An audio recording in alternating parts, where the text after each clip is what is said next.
championship titles within like 4 years. I had gotten 2 engineering degrees. Who cares? I was already broke. Really? Yeah, yeah, yeah. Yeah, Is yeah, anything yeah. else people should know about you? At the time, I wanted to be a neurosurgeon. Dancing rabbit hole. How Yeah, deep does it go? the pieces were like coming together, right? They weren't just moves to me anymore. It's not moves, it's an experience. Now you can practice that correct thing instead of just like shooting in the dark. You make yourself so much more efficient as a dancer. You put in the little catchphrases. That's a Isolate and isolate, then incorporate. incorporate. I started dancing in 2011, I believe it was. And it was actually with UCF here, University of Central Florida. Um, they had a student organization called Latin Rhythm. And I just, I was looking to be a part of something, meet people. And they were having this student organization showcase. So I went there, found out about Latin Rhythm, and then I just went to one of the classes, and they were doing casino style Cuban salsa. Um, I had never done it before, and I went in, learned some. I'm like, oh man, this is like, it's my jam. Um, I met a whole bunch of people, became like obsessed with just like dancing all the time. I felt back in touch with my roots. Um, and yeah, from there, they had in they had a performance team called the Salsa Nights. Um, and so I'm just like, okay, like I was maybe like 2, 3 classes in, and I'm like, I'm gonna try out for the team. And I did, and I made it, and I mean, you've seen, I'm a performer. I love performing. So I was definitely in my element there, even though I wasn't as experienced as maybe some of the other members. Um, but I started there. I focused a lot on performing for a long time. Um, and then I eventually became president of that organization the following year. And then I became co-director of the performance team. And then I had always felt myself just like craving more and more. I'm like, I want to know more. I want to do more. Um, then I had joined a bachata team actually in Orlando. It was run by, their names are Frankie and Nesh. Um, I'm not sure if they're doing much dancing anymore, but it was a traditional bachata team. And that was the first team I had done that was outside of the like collegiate student organization type thing. Um, and that was a whole experience. I'm like, man, I need more of this, right? That it's not just like students teaching students. Um, and so um, eventually I was like, you know what? I want to just like do my own thing, do my own little project. So I had put out my first choreography with just actually a partner that I had met on that bachata team. Put out like a contemporary-ish kind of bachata routine, and that was the first time I really put that a sense of artistry into a routine. Um, and it really got some people's attention. Um, one of the it was the director of the company that I then became a part of, Agape Dance Company. His name is Jonathan Troncoso. He had asked me if I wanted to be a part of his competition team. I said yes because I'm not gonna turn down that opportunity. Um, and then yeah, I joined them. We competed. I competed like in a professional division, like 3 months, like from 3 months of training. That was a little crazy. Um, but then freaking dog. Uh, right, we competed. We got second place that year, and I was just hooked. Competition gave me this whole new world of a whole new way of seeing the dance world that I just didn't even know existed. Um, and then so I really stuck it with that company. I I grew within the company. I became co-director of their amateur competition team, and then eventually the pro team, and then I had my own partnership with the director as well. We had a same gender bachata partnership. We traveled like all over the world. We like won so many. I think we had counted at one point. It was something like 30 championship titles within like 4 years. That's a So lot. we really went in on competition. Um, and then eventually COVID hit, right? We were like, we had taken a break, and we didn't get back. We didn't get back together. Um, but then I was really craving doing my own thing again. So then I created Anima Dance Company, and really started just like hitting it hard, um, trying to get back into it. Started working with Salsa Heat, um, just really doing choreographies and training other teams, my own teams, competing again. You know, we won like four titles um, this past competition, uh, and yeah, that's basically where I am right now. That's kind of been the journey. So it Yeah, sounds like you started competing and performing fairly quickly after you began dancing. yeah. How long has it been? What was that time period from when you actually started dancing and when you started competing? So I competed for the first time. It was December of 2015, and I had started dancing 2011. Okay. Yeah, but there was a good period of time where I felt like I was stagnant. Right, as I said, we were part of the of Latin Rhythm, which was just students. It was student collaboration, right? And obviously, you have some students who are a little more advanced than others, but everybody's still just students, right? So not much, you reach a certain plateau there after a certain point, unless you're taking classes, um, which at the time I just didn't. Broke college students. We're like, yeah, give me the cheap stuff. I'll pay like $30 a semester for this student organization. I can't afford like weekly, $15-$20, which at the time I don't even think it was that, but I couldn't afford it. I couldn't Right. afford classes. Right. Um, so I was stagnant for a good like 3 years or so. It wasn't until I had left, um, that I tried my first team outside of the student organization, um, that I felt some growth happening, and that was I think around like 3 or 4 years. What was that Yeah, transition like for you, leaving student organization and joining actual dance company, right? That's where you started practicing, right? yeah, So what was that like? Were you able to make adjustment? Was it kind of take me through that experience? yeah. So it it wasn't it wasn't like a shocker, right? Because I always had that uh that innate want to like perform and like really just like hit it, um which when I was with the student organization, we we got some. I was able to put that into the performances, but I felt that um with the bachata team, that the traditional bachata team that I was a part of, they were just it's just better tools, right? So here's this form of expression, right, Mm-hmm. that you already have this want to express yourself in this way, and now you're being given the adequate tools to Right. do that, right? So it wasn't such a huge problem. It was like an aha moment, like, oh, this is how you do this, right?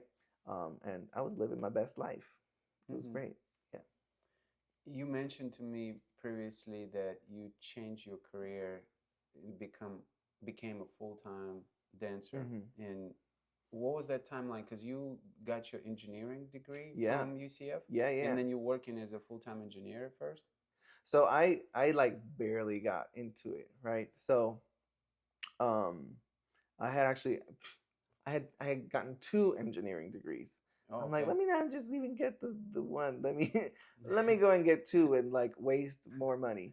Um, but yeah, so I studied aerospace and mechanical engineering. Okay. Um, and I stuck it out. I did the whole thing. It was a struggle to balance both dance and like my academic responsibilities. They were always like butting heads with each other because I'm like I want to do that. I was very passionate about Right. dancing. It got so bad where like for my senior design project, a big, huge, like 2 semester long project at the end. Um, my teammates were like, okay, but like engineering's is your career, like because I would be like, no, I can't meet this and this time. Like I have a performance in this other city, on this and this day. Right. Sorry, can't meet. Priorities. They're like, who cares? I'm like, I care. So it was that kind of thing, right? It was always my grades suffered, like just prioritizing. I definitely there was a lot of times I prioritized dance. I would be like doing my projects at congresses and stuff. Um, anyways, that kind of thing. Let me not go off on a tangent here. Um, but yeah, I graduated, and then when it was time to uh, like really get a job, like okay, got to settle down with this engineering thing. It was like it was this pit in my stomach. I was like, I don't want to do this. I'm like, oh my god. Like Yeah. it took all of that. It took for me to get to this moment to be like, okay, like it's real. It's real now. Right. You gotta make a decision here.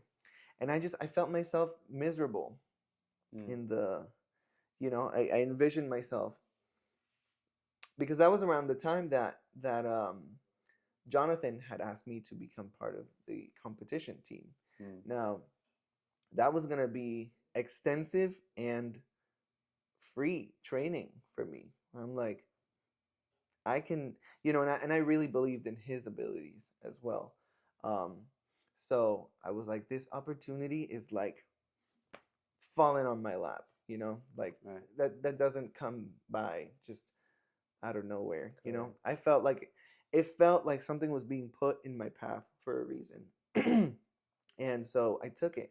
I was like, okay, I'm not going to do the engineering. I'm going to commit like full time. I'm going to go like balls to the wall on the dancing and really trying to just elevate myself, absorbing anything, everything I could from not just Jonathan, from everywhere. Cuz we would travel, we would go to congresses, we would meet with coaches and stuff. I really made sure to absorb like absolutely everything. Um, and I don't want to lose my train of thought. But yeah, that was the transition, right? When I had decided to take dance so seriously. It was just I was at a crossroads, right? How were you able to make ends meet at that point, being a new graduate, not having a full-time job, and transitioning into dancing career? That was rough. That was rough. Now, mind you, right? Because I was already broke, right? Um, I had scholarships and stuff, right? And so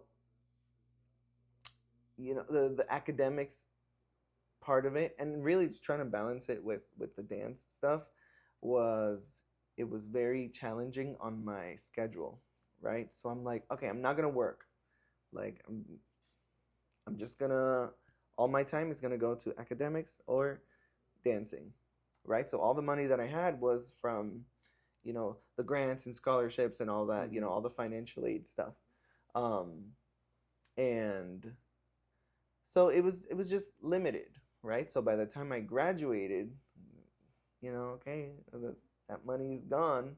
Right. Um, I didn't really have any money at the time because I wasn't working. Yeah.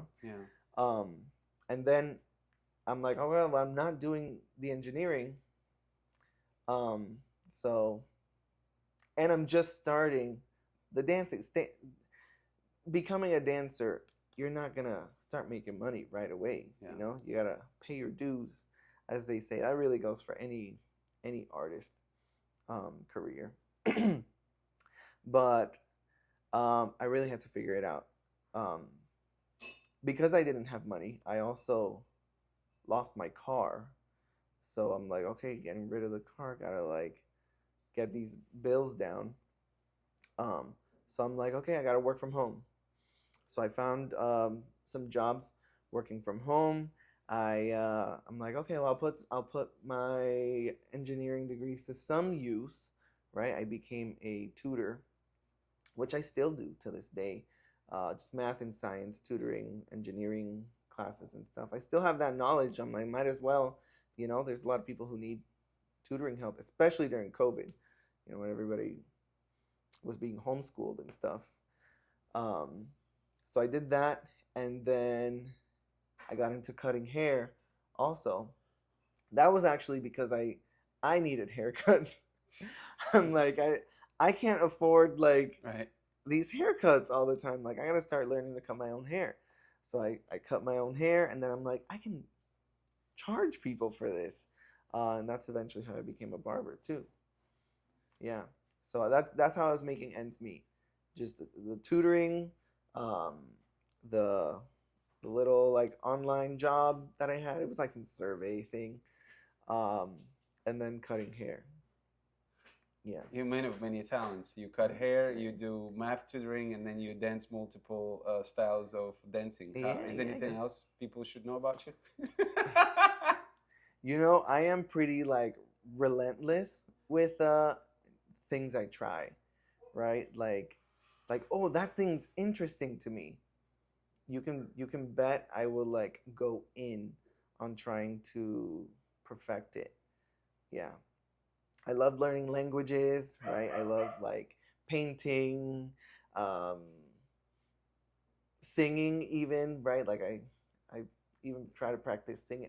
Yeah. I don't consider myself a good singer, but Yeah. you'll see if you look on my phone, the audio recordings, I have like hundreds just like practicing stuff. Yeah. It's a little embarrassing. I would never share those, but Right. Right. but right, that's just how I am. Everything that I do, I try to do it to the best of my ability. It sounds like you're very artistically inclined. And is there a reason why you chose engineering to begin with? Like, why not? Were you not aware of your artistic abilities, and that's why you did it? Kind of. I didn't.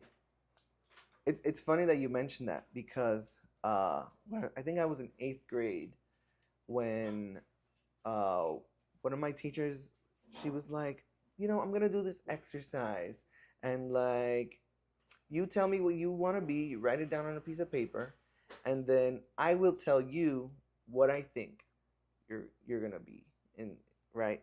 So I had put at the time, I didn't even want to be an engineer. At the time, I wanted to do cosmetic surgery, right? Mm. No, not even. I wanted to be a neurosurgeon at the time. I like it went. I went through certain phases, Right. right? Right. At the time, I wanted to be a neurosurgeon. And when it got to me, she was like, "Okay, what do you want to be?" I was like, "Yeah, I want to be a neurosurgeon." She's like, "Huh, interesting." I'm like, "Okay." Like, I was like low key offended. I'm like, "Oh wait, you don't think I can be like a neurosurgeon?" She was like, "I see you as some kind of artist," and I was like, "Okay, that's a fun thought, but wrong." I guess I took myself too seriously at the time. But no, I did not see myself. I was so like when I was in high school, I was so into like just academics. Mm-hmm. just like straight A's all the time. Gotta get all the high GPA, highest GPA.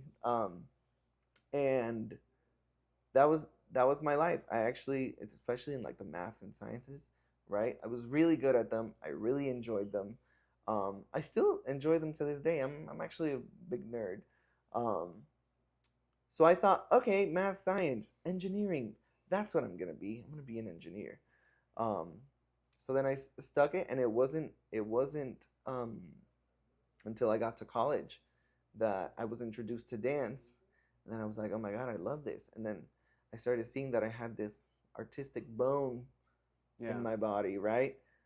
But even then, I didn't quite consider myself like an artist until I started creating my own choreographies, right? And I feel like once you have like you start exercising some artistic ability that you have, it's like a muscle, you just it starts that muscle starts growing, uh, and I started noticing that I just thought differently about things too, Mm. right? Because it wasn't even just in dancing. I approached anything from an artistic standpoint. Even like cooking in the kitchen, I'd be like making myself meals, and I'd have to make it look really pretty, and I'd have to have like the right combination of flavors, and so that it was like an experience. And it's weird to think that like, oh, my the artistic side that applies to my dancing also affected things like my cooking, for example, right? The two seemingly unrelated things, but it exercised this artistic ability in me. Yeah. What's really interesting about your situation is that, from my understanding, normally people lean one way or another. So if you are Mm-hmm. into sciences and math, you're going to lean heavily that way, but not Mm-hmm. leaning towards arts. You sounds like you've had both sides. So you were still good at math and sciences. You Yeah. were interested in it, but then you discovered this world of arts, Yeah. and then you just went all in on it, right? Mm-hmm. And it's like those two things cannot be more different, Mm-hmm. right, from one another, but yet somehow Um. you kind of embody like both of them in one person. This is like, from what I've seen, that's not a typical thing. Yeah. Actually, now that you mentioned that, I I don't think that they're necessarily all that or that they not that they necessarily have to be so separate from each other, right? And it's only now that I'll look back on um I could call it my academic life, right? Mm-hmm. Um and I'll think about things where, so when I'm doing a choreo, right? I'll get a certain it's scratching a certain itch that I have, right? That artistic itch. I would have that same feeling when I'm like solving a very complicated math problem. Really? Yeah, yeah, yeah. Yeah, right? Sounds crazy. But I would, right? And you would see like my paper, and you would compare it to someone else's, and like for some reason mine was like so much easier to follow and understand than like someone else's, right? It's the way I organize things. I felt like I would do it in a way that was like it had a certain flow to the solution. And I think you could say that was artistic in a way too, right? Is you're going through the steps, and you're having some kind of experience that differs to like someone else's solution who technically takes similar steps, right? um and it was weird. I remember having comments from professors and stuff like complimenting me on how I organized my thoughts Mm-hmm. on the paper, right? So when you mention that's what I think. I'm like, it doesn't necessarily have to be something that's like in your face artistic, right? To maybe be considered artistic. Yeah, it's very interesting Mm-hmm. to approach it that way and make that connection between arts and sciences. Mm-hmm. Sciences, I mean, Mm-hmm. that's But yeah, that's a different train of thought, Hmm. you know. I mean, you could say a lot of the um, discoveries that have been made, they've started as theory, right? Yeah, Somebody's imagination was just like, what if this, right. right? And then they follow that down the rabbit hole, and look at that. And we come to like we got like penicillin and stuff now. You know what I mean? Yeah. Yeah, Rabbit hole. yeah, How yeah, dancing rabbit hole? How yeah. deep does it go? It goes deep. It goes real deep. Like, I mean, just art in general is already so broad and so subjective, right? Then you get like the sub art. Right now we're talking Yeah. about just dance. There's so many different genres of dance. Here we're just like in the Latin world, right? But Yeah. there's like the ballet world, jazz. There's like the street dance. Um, it's so much. There's so much, and then you go, one step down from that.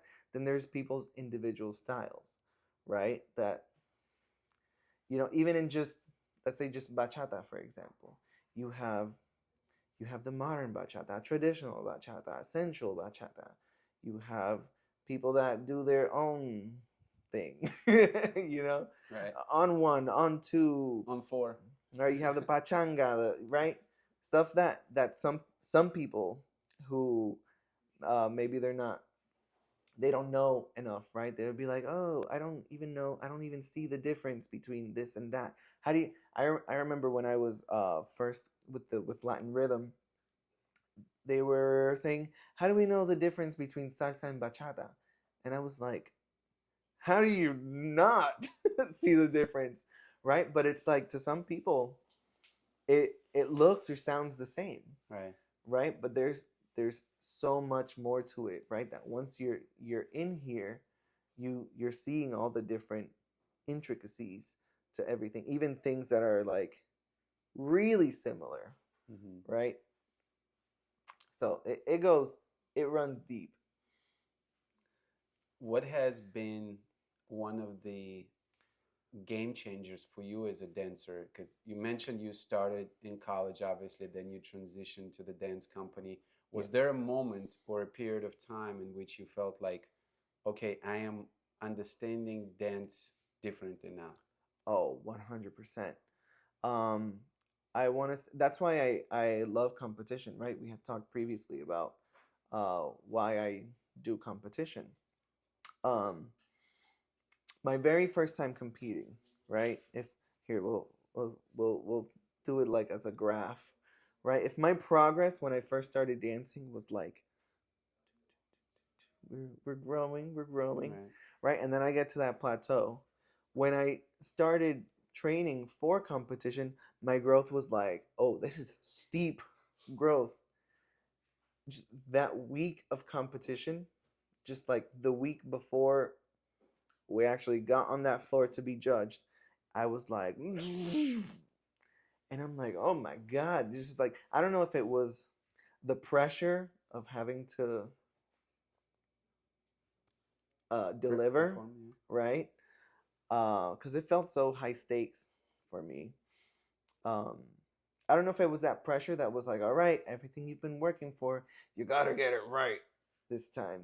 Um, and I did, and I don't know, something went snap in my brain, Mm. and it's like all the technique I had been learning now, it's like the pieces were like coming together, right? They weren't just moves to me anymore, and that was just like a little taste of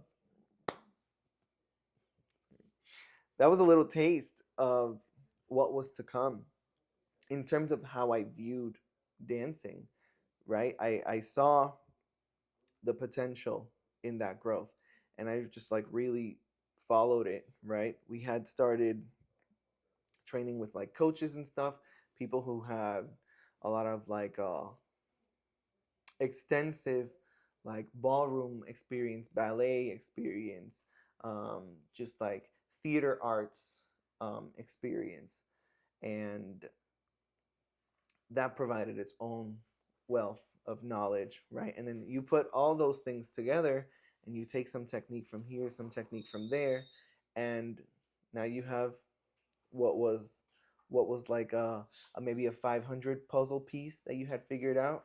Now you have this huge like 10,000 puzzle piece Mm-hmm. picture that makes a whole lot of sense Mm-hmm. in a different way, right?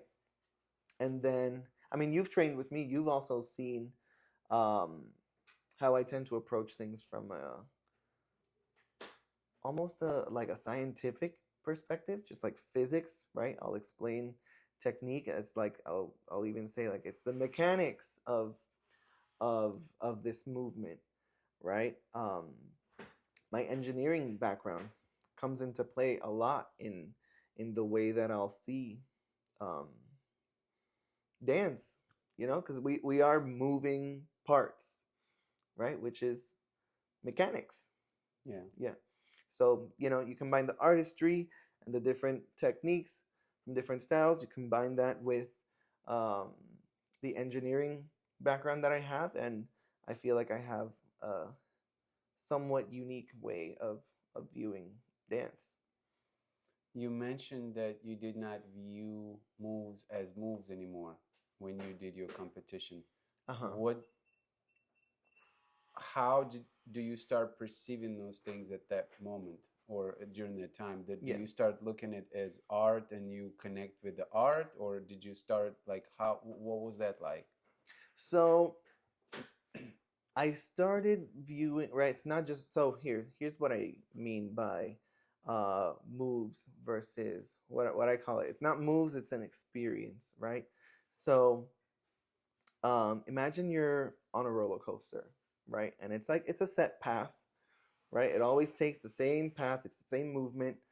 Um, However, like imagine you have somebody just like pushing the cart along versus like okay, you're there and you're like strapped in, and then it goes like launch, and then now you have this experience, now it's this thrill, right? So I focus on the experience of it, right? Okay, we have this technique, right? Here's this movement, but then we're going to add a little something to it that's going to make it an experience, right? Whether it's, you can introduce something else, a little more counterbalance here, a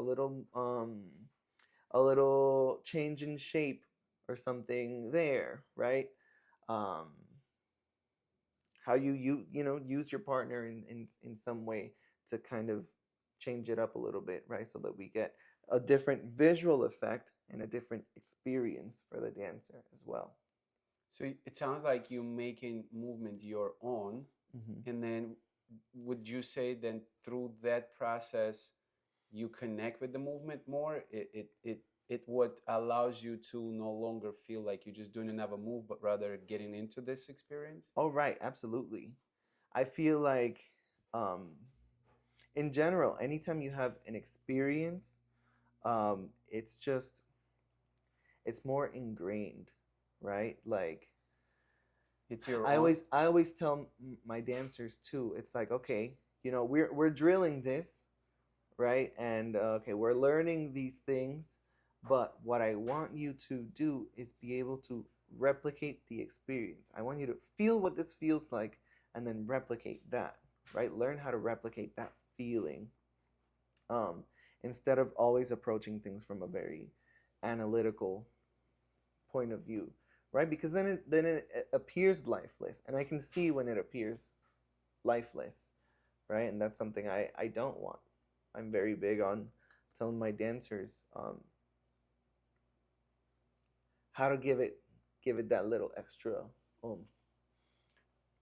How do you manage to bridge the gap with your dancers when you're trying to instill that? Mm-hmm. Because it sounds like you want them to be able to embody the movements Mm-hmm. and being able to have that experience within the dance Yeah, versus just doing the move. yeah.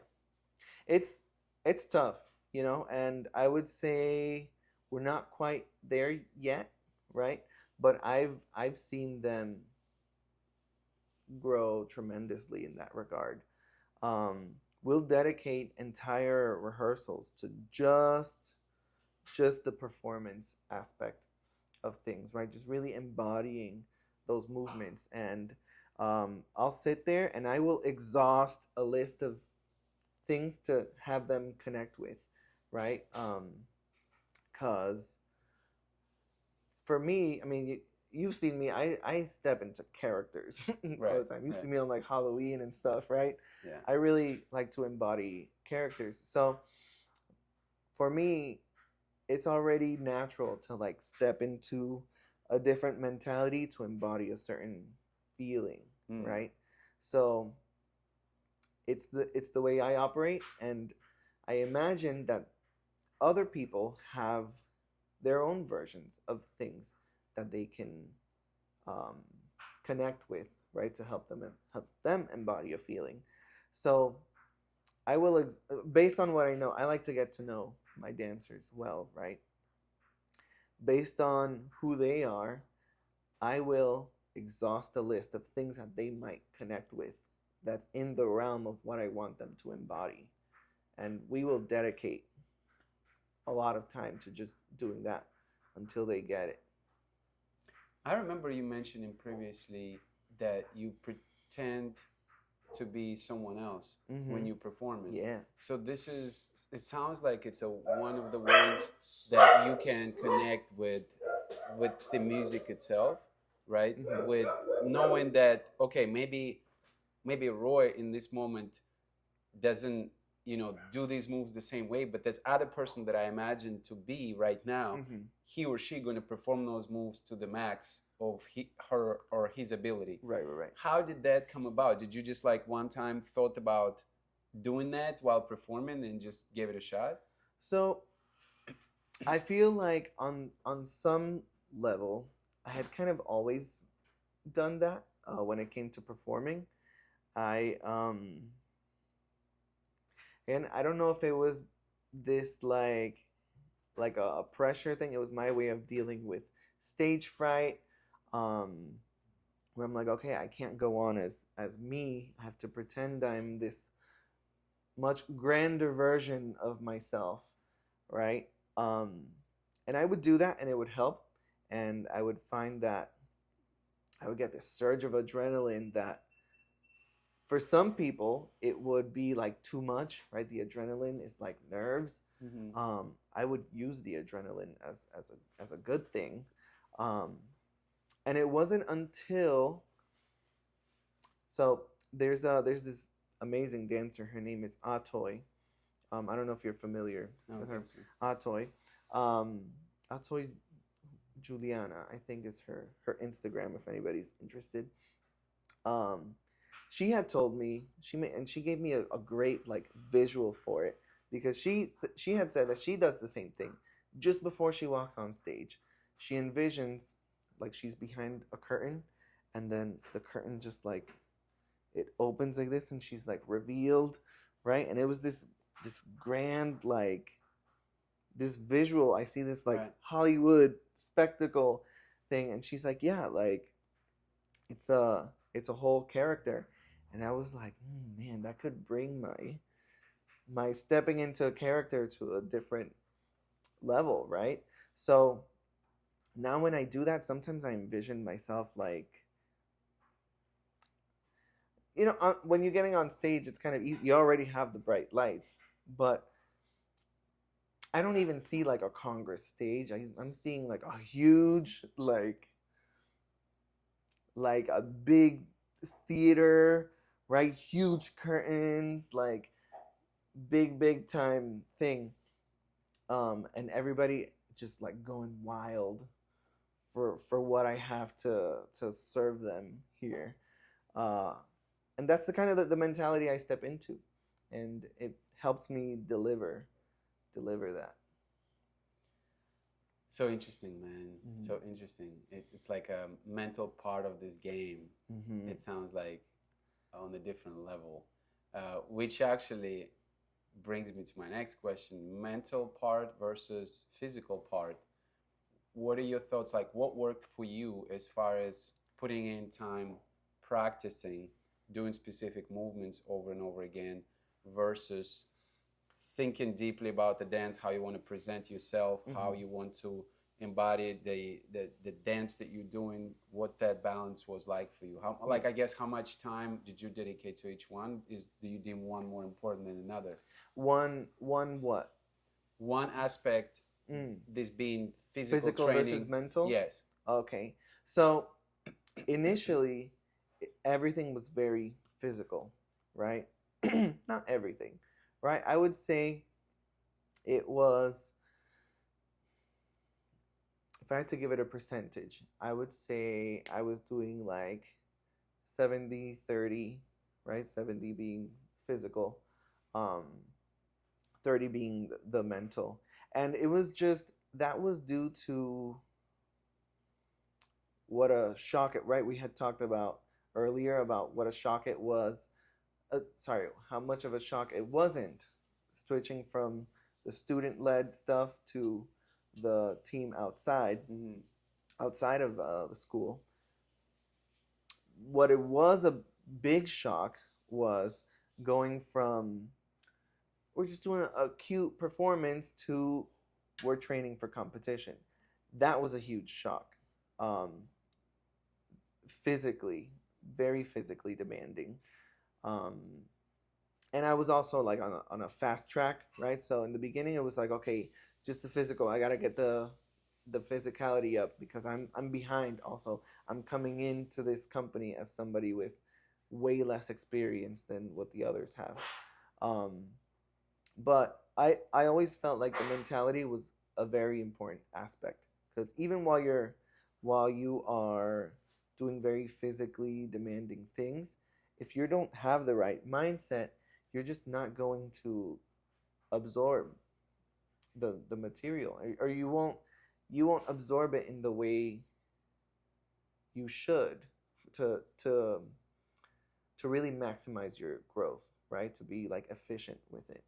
Um, you have to think about, okay, what does this movement convey, and what am I missing from it, so so that I can convey that, right? If you don't think about it that way and you're just mindlessly trying just the physical aspect over and over again, you know, maybe you'll, like, I don't know, let's say 10 times in, you may still not even get it. But if you Right. took some time to, like, okay, let me sit with this for a moment and give it some thought, you might you might give it just a few shots and then finally get what it's supposed to be. Now you can practice that correct thing instead of just like shooting in the dark, right? Right. um, but now it's very, I'm very 50-50 with the mental versus physical, right? Like I'll even, actually it's a practice that I've gotten into doing like pretty religiously, especially when it comes to choreographing things, is I will transcribe choreography on entirely on paper to where it's clear, like very clear, right? Um, like I can read it and I can do the choreography in my head, Mm-hmm. right? And sometimes I'll play the song and I'll just be reading through the choreography. I usually try to fit it on like one page, um, so that it's like compact but it's clear, and it gives me a nice, like, it's my compendium of choreographies Mm-hmm. in my head, right? Where I can like, it's like a screenshot, and it comes in handy, especially when I don't have time to physically rehearse, right? I can mentally rehearse, and I have found that it makes a huge difference, um, getting on stage, even when it's been like long periods of not being able to rehearse with my partner, for example, right? Because my partner lives like 4 hours from me. We don't Right. always get to meet. She's always super busy, um, and I can practice on my own, Yes. right? But getting together with her, it's a different experience, right?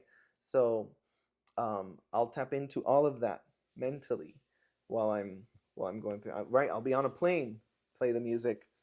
I'm doing the choreography with her, but in my head, right? And then I find that when I do meet with her, right, or if I have to learn someone else's choreography and their team is from like a different city or Mm-hmm. something, right? I have no choice but to choreograph in my head. Sorry, dance, rehearse in my head. Yes. Um, it makes a huge difference. I'm more present when I come to the actual physical aspect Yeah. of those things. Yeah, what's also really interesting, one of the things that you mentioned that's really interesting is that you must embody a specific move. So it sounds like it's not so much about just the move itself, but that what that move represents and how it Mm-hmm. should be executed Right. to embody the move or what the move Mm-hmm. wants needs to convey to Right. the Right. Right. audience. Yeah. Yeah. And I've been hearing similar things from now multiple other people that I've interviewed. Yeah. They talked about the meaning behind moves Mm-hmm. and understanding that meaning and knowing when that move is appropriate at what timing. Right. Right. So then it sounds like it's something similar, Mm-hmm. in terms of how you approach it, coming out with choreography that fits musically. Yeah. And then now the second challenge is for dancers to actually do it in, Right. in, in the way that it's intended. Right. Right. Right. And so there's a fine line, right, between what right when you're navigating all of those different things because I think it's important to take into account your own your own sense of expression, right? I think it's important to take into account the history of the genre that you're dancing in, right? You want to be able to respect the dance, um, but add your own flair to it, right? Your own self expression. So you get to decide ultimately what it is that you want to convey, Mm. right? With a movement, even if it deviates somewhat from what's conventional, right? From what is deemed the correct way to do a movement, right?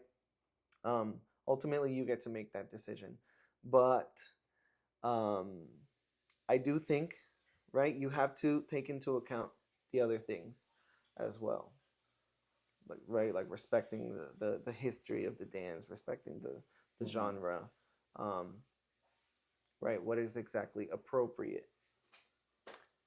What advice would you give to a Mm-hmm. young Roy, to Roy who is Ooh. just getting started as a dancer? Because I think there are so many of us new dancers out Mm-hmm. there who are just getting our feet wet Yeah. and who feel the passion, who feel the love and joy of dancing, maybe not necessarily knowing which way to go. And, obviously it's great to hear from people who've been in the dancing scene for Mm-hmm. a while, but I'm very curious to know, knowing what you know and experiencing things that you've already experienced. Yeah. What is one thing that you would give, what kind of advice you give your younger self? So one of the things I definitely wish I would have started focusing on technique sooner, Mm-hmm. right? Like I think about how much it's given me as an artist, right? How how big my toolbox is now in order to express myself in the way that I want to on stage, right? So there were so many things I would see. I would have all these ideas, right? I guess the inner artist in me would hear a piece of music and I would be like, oh my God, I want to do this and that. And I think I saw someone else kind of like doing this kind of cool move that I want to try. Ooh, that would be really cool there, right? But then I would have no real idea on how to execute it. I could just copy, right? And Mm-hmm. I would be like, it doesn't look like it doesn't feel like I'm doing the thing that they're feeling when they're doing it, right? Yeah. Something's off here, right? So now I feel like I have the tools to break those things down and see why things work the way they do. And I didn't have that before, right? And it's just something you're not gonna get unless you seek out um, that detailed technical training. You know. So give me some tangible examples of things that really made a difference for you as far as technique. What's some of these, elements that you felt like did it? So one of the biggest things, I mean, you've heard me talk about it all the time, is just really learning how to use the floor, for example, right? Like if you're able to make use of the floor, like really work your feet through the floor to move the rest of your body, right? You make yourself so much more efficient as a dancer, right? You're more agile, right? You're able to, for example, when it comes to like spinning, right? You're able to get momentum without having to throw yourself into it, which I see Mm-hmm. is a very common thing to do as a beginner who's trying to spin, right? They'll throw themselves into turns because how else am I gonna do 3, 4, 5 spins, Right, right? right. If you're able to make use of the floor, you can gain a lot of, you can generate a lot of momentum in a compact way, right? Um, so that was definitely one of the big things. We have a guest here. Guest All right, appearance. Guest appearance. come on, Ripley. Come on, girl. She just came to say hello. Yeah, She's such a cute and sweet dog. Using the floor. yeah, Let's dive deeper into that because yeah. I love that this is definitely one of the things that you embody as a Uh huh. dancer. Hmm. I've seen you do that. You're very balanced. You're very not collected. Collected isn't the right word. Like compacted, Uh huh. right? Like you're doing very good job of controlling your body when Hmm. you're doing different type of movements. So what's some of the, like if you look deeper into that, Hmm. what's some of the cues that you can give to dancers to really nail that? So I would say, because obviously it's not just the floor, right? Right. You have to be able to engage certain muscles in your body so that, for example, you can move as one unit if you're doing turns, right? Turns or spins, your whole body has to be able to move as one unit, right? So yes, my foot is connecting through the floor, right? But that movement that I'm connecting to the floor needs to translate through the rest of my body, right?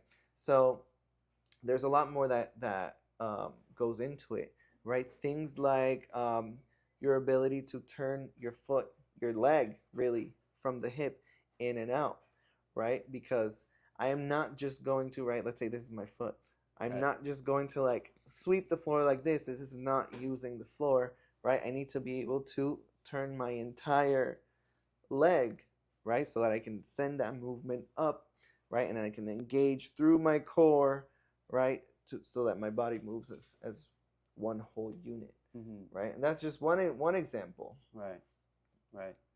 So then you would do specific drills, Mm-hmm. right, to Yeah, practice those things and yeah, develop those techniques. correct. How long did it take you, and how many times or how many hours did you spend doing that? Whew, I can't even count. I cannot even count. Like, so we have. So I've made my own kind of drill for those things. Um, but so you've done them.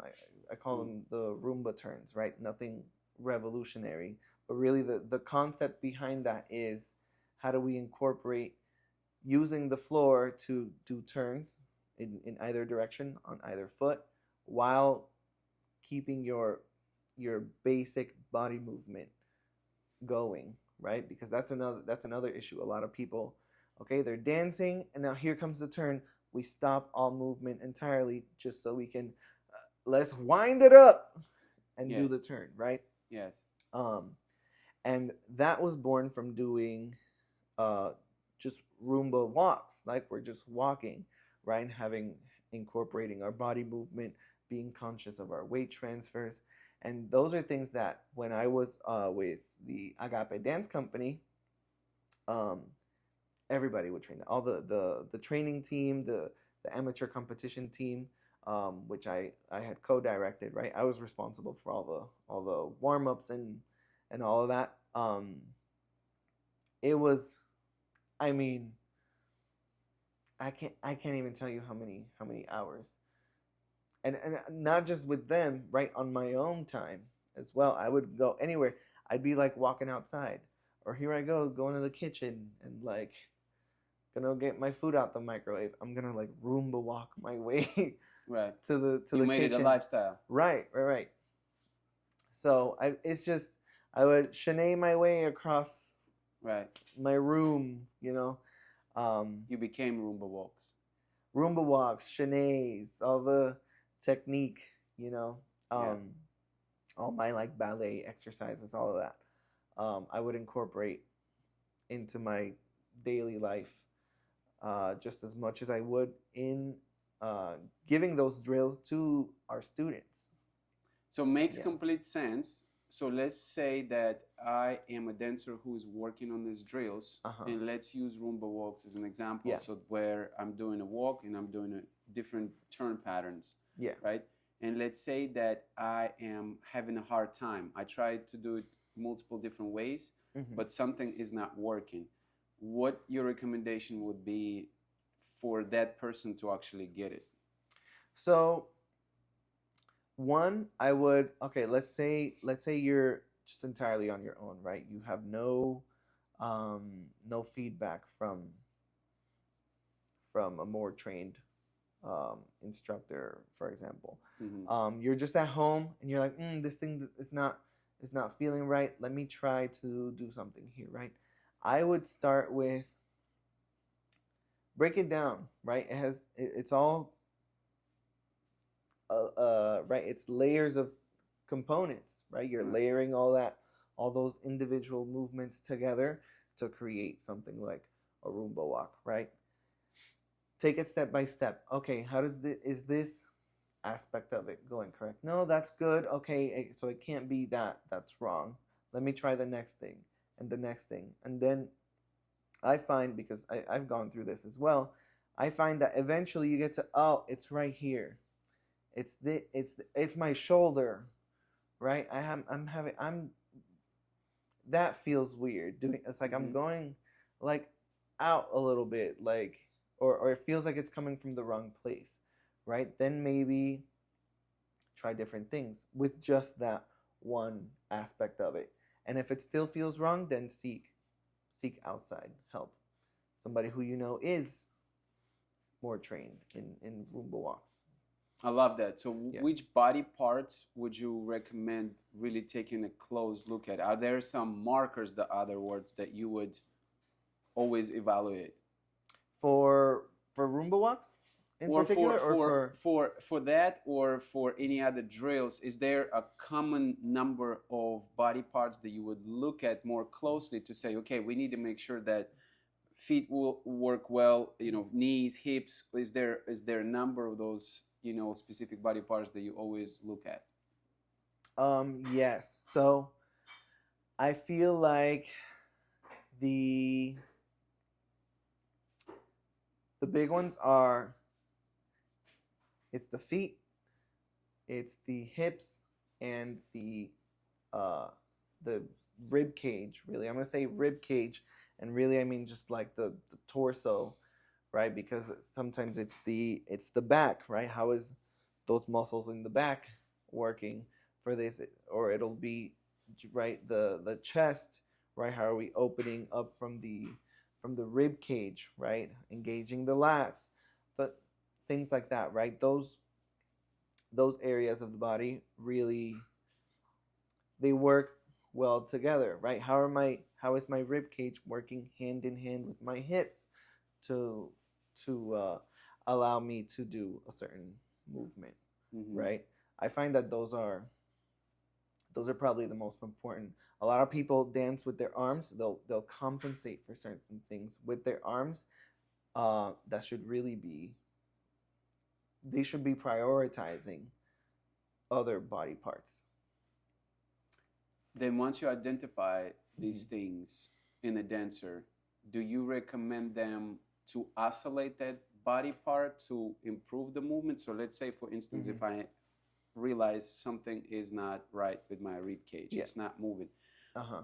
is your go-to to loosen up the rib cage and really isolate that movement first, or are you trying to integrate it in the entire body movement and fix it that way? Both, both. Um, I think so. You say it. So you said loosen up, right? I think it's to me. I would think it's better to not think about it. Okay, I'm just gonna move this so I can loosen that up so that it moves better. I think it's about strengthening that neural connection, right?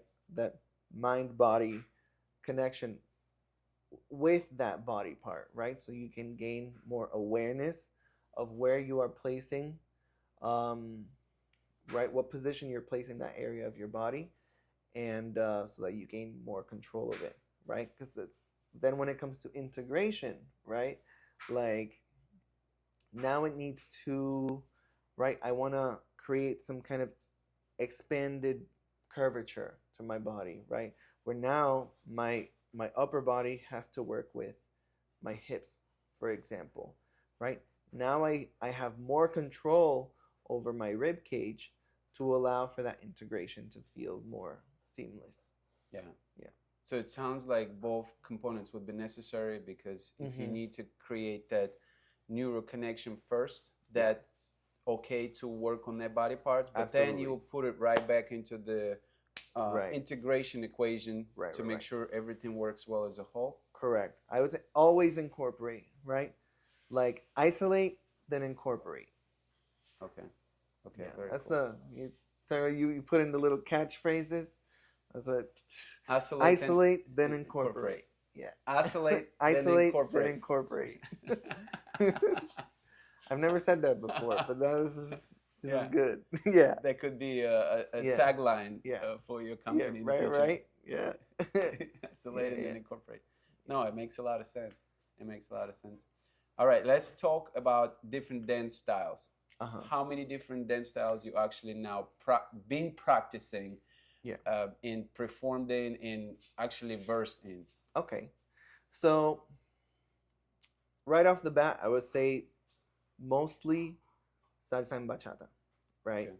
Um, now, right, we talked about there being like the subgenres, right? So when it comes to salsa, I've done the on one, on two, right? I've done the rueda, which is the casino style salsa, Mm-hmm. the Cuban style salsa. Yeah. Um, with bachata, it's been the traditional, sensual, modern.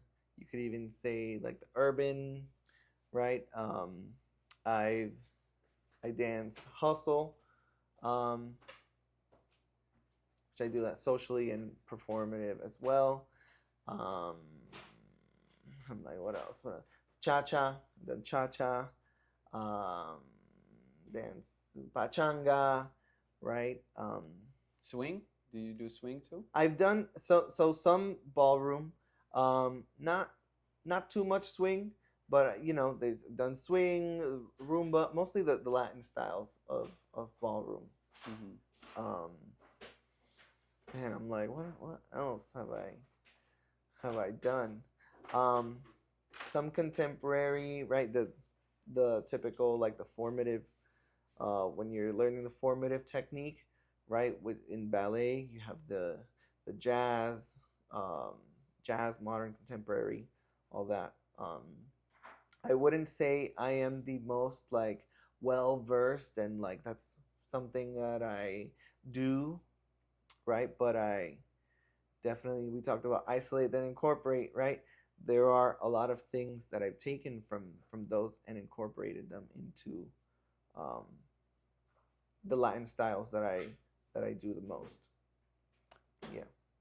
How being able to dance so many different styles shape you as a dancer? Oh, I mean, how can it not shape you? You know, like But it's you specifically. yeah. I mean, anything, anything you learn, anything you experience gives you a new, a new essence, a new view, right? Because you get new experiences, right? That, for example, let's say in hustle, like you know this. I love dancing hustle. Not enough people love dancing hustle, by the way. I think That's where it you needs to come in. make it needs to make a comeback. Yeah, yeah, yeah.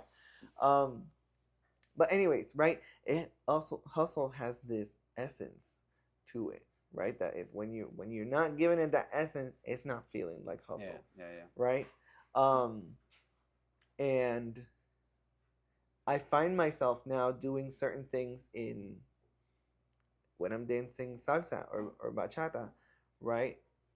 Like, oh, you know, it would be cool if I add what I sprinkle on this one move, right? Feels like this thing that I like from hustle, right? And I'm being very broad and very vague about it because it's just one example, right? It's not just the hustle to salsa or bachata crossover, right? Hmm.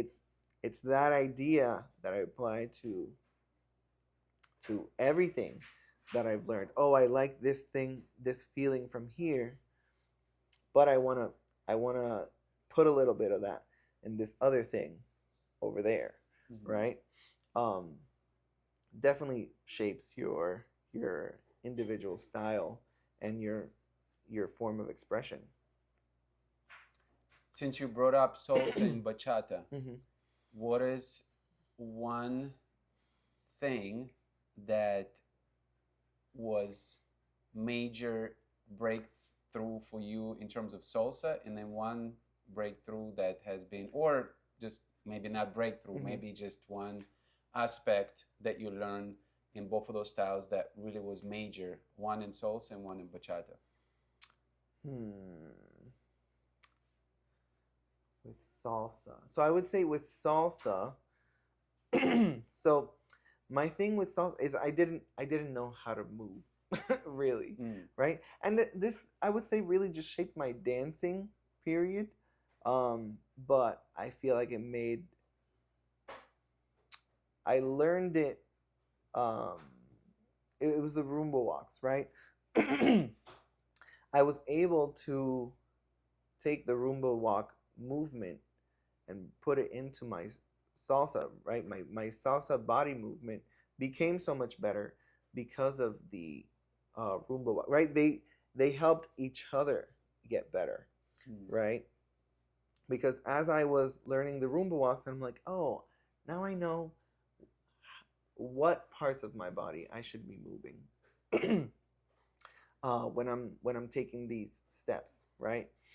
Um, and then incorporating it into my salsa, then I'm like, oh, this is the feeling I should give it, right? And then I had started to notice that I was experiencing a wider range of movement, right? Or it had a right. I practiced that part of my brain where it's like, okay, I don't want my salsa to look like I'm doing literal Roomba walks, right? Um, so I had to learn how to tweak certain things, right? Maybe give it a little more impulse here, right? Mm-hmm. And it taught me how to transform my right all those basic components to accommodate the different styles that I would want to dance, right? So that was very transformative for my salsa specifically. My bachata. Now this was because so here a little backstory on that. Bachata is not very um there's like no real standard, right? Which we run into issues in the competition world with it because it's the we have like the one they don't right. For example, with salsa, they have okay, this is on one, this is on two, right? And there's guidelines for this, and these are the guidelines for that. With bachata in the competitive world, we don't have that. It's just bachata. You do what you do, Mm-hmm. right? And they don't really specify what the timing is like, and what your feet are supposed to do to those timings, right? But conventionally, right? It's what gets used um, the most to teach bachata is that step, step, step, tap, right? And so I find it important to really showcase that the most when it comes to seeing something that is recognizably bachata, right? It's that step, step, step, tap. And typically that tap will be on the 4 and the 8, right? Obviously, you can do other things too, right? But when we're taking out so much of that, really the basic, right? Then at that point you're doing something else, Mm-hmm. right? Um, so I found it very important to um, incorporate those taps as much as possible on the 4s and the 8s, right? And you will see that a lot of people don't do that. And I'm like, I'm not gonna be one of those, right? Because we had talked earlier about respecting the dance, Right. right? And just like really honoring it for the genre that it is. Even once you throw in your own expression and your own artistry into it. So for me, there was a lot of things that if you are just,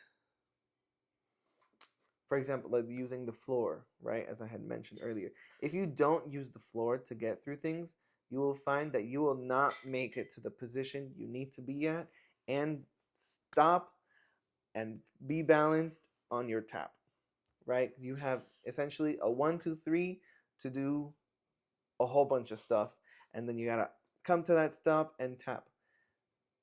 You will not make it if you don't really learn how to make use of the floor and engage your body so that movement translates, right? So I would say for me, what really transformed my bachata was that, right? Which is why I'm really huge on those training drills, right? So Roomba walks and those Roomba turns Mm-hmm. that really teaches you how to move your body and how to make use of the floor efficiently. What has been one most challenging aspect of being a professional dancer now, Mm-hmm. and one most rewarding aspect of it? Mm. So I'll start with the challenging one. So what has been the most challenging? So I am see I'm not like big on social media, right? Like, and nowadays um social media is everything, not just for the dance world, right? It's everywhere, Right. everywhere. Business, you do business, you gotta have a poppin' Instagram or social media. um and so for me personally, right, it's been a struggle to, I guess, really just get the word out there, showcase what I do, right? I'm so in my world of like what I want to do, how I want to express, right? The things I want to bring to people, um that I don't think about strategies really Mm-hmm. to, or not that I don't think about them, it's just it doesn't come naturally to me Mm-hmm. to um just create content, right? Okay, I'm getting in here to do this thing. Let me set the camera up, and I'll do it, and I'll be like, I didn't record any of that, right? So then I don't have any content. Something I'm trying to work on, but it's been rough, adjusting right to this rise really in the importance Mm-hmm. the importance for social media, right? Because it's risen dramatically, the need for it since I started dancing, right? Right. Back then it was like, let's say for example, you wanted to perform somewhere, Mm-hmm. okay, you had to talk to the organizer, submit like an audition video, you had to be considered um, to possibly get the opportunity to perform, Mm-hmm. right? Nowadays it's not like that. It's just okay, cool. You have a team. All right, how many students? All right, cool. Right, and it's about like how much money you can get that they can get, and everybody's a performer, everybody's an artist now, right? It feels like a very um Market. saturated market, you Mm-hmm. could say, right? That then it's the people who have the largest followings, right, that really get the opportunities, um, and they do that, through social media. Not to say that um, you don't have to have like actual ability, Mm-hmm. right? But there are a lot of people who I would find more suited to have the spotlight on than some of the people who just have large followings, right? Or they'll do flashy things for social media, Mm-hmm. um, and then they get attention that Right. way, right? So that's been a struggle. That's been a challenge for me to like, I guess, kind of keep up with that trend. Um, but the most rewarding thing for me, I would say, is really getting to put a piece of myself into something tangible, right? Like, and just seeing the whole work of art getting on a stage and like people really appreciating it, and it's like I feel like they are appreciating me, not just the work, because I do put so much of myself into the things that I do. Mm-hmm. That's been extremely rewarding. There's no other feeling like it for me. Where can people find you, and how can people train with you? So, you can find me here, anima.danceco on Instagram. You can message me there, and we can. So right now, I'm really doing just I'm focusing on privates, right? So I'm not doing the weekly classes or anything. If you want to learn from me and train with me, we can do private lessons. Reach out. We can schedule something. Um, and yeah, yeah, yeah. As far as the privates, what can people expect generally? What's the format of that? So it really depends on what you're looking for. I really take into account my students' goals. But everything that I will do will be technique focused, right? Because if you don't have the technique, to me, it's you're wasting your time, right? If you just come to me wanting to learn moves, you're gonna learn the move, right? But I don't feel like you're gonna retain it. You're not gonna do it adequately. Um, so it's definitely very technique focused, whether it means we need to take time doing drills or or just really taking your movement and really breaking it down, and really focusing on each of those technical aspects, right? The thing you come to me with, hey, I saw this video, this guy does this really cool pattern. I want to Mm-hmm. learn that, right? I'm going to break it down. I'm not just going to show you, oh, do this, do that, right? I'm going to break it down for you and to tell you where the movements come from, what parts of your body you need to engage. Um, and if we don't get through the whole thing, then it was for a reason, right? We needed to spend um, more time on other technical components. Gotcha. Yeah, yeah, that's generally what it's like. Yeah. Anything else you would like to add in closing? Huh? Anything else I would like to add? Man, I don't think so. You know what? Yeah, yeah. So, in regards to this No, you know what? That's a little shady. I'm not gonna say that. I'm not gonna say You have that. second thoughts, I'm man. not gonna say that. No, I'm not gonna be shady. we're gonna keep it. We're gonna keep it sweet. You can. That's the first time you I'm interviewing a man who thought about it very hardly, right? And then said, "Nah, I Nah, you refrain." know what? Let's keep it friendly. Yeah, yeah, yeah, You don't want to start no drama. yeah. Yeah, no, no, no. No drama. Follow me at anima.danceco. Yeah, we're Well, how about this then? yeah. How about what's next for you, Yeah. and what you're excited about? Okay, that's good. So right now I am currently recruiting people for my team, and I've made it a recruit only thing. I'm not gonna deal with auditions and stuff because I want a very specific outcome, right? Mm-hmm. So the next thing is we're competing. Looking to have a larger team compete um, at the next summit, um, and we're really raising the bar on this one. So I'm really excited. I already started working on it and everything. Got the costumes picked, um, and it's gonna be a banger. So I'm really excited for that. Even just to get it out and perform first. I can't wait for just people to see it. Yeah. So with those, just a couple follow-up questions. So those summits, correct me if I'm wrong, but one of them happens in February, and then one of them happens in July, or there are more of them? So the summit is generally in January, Okay. like mid January. And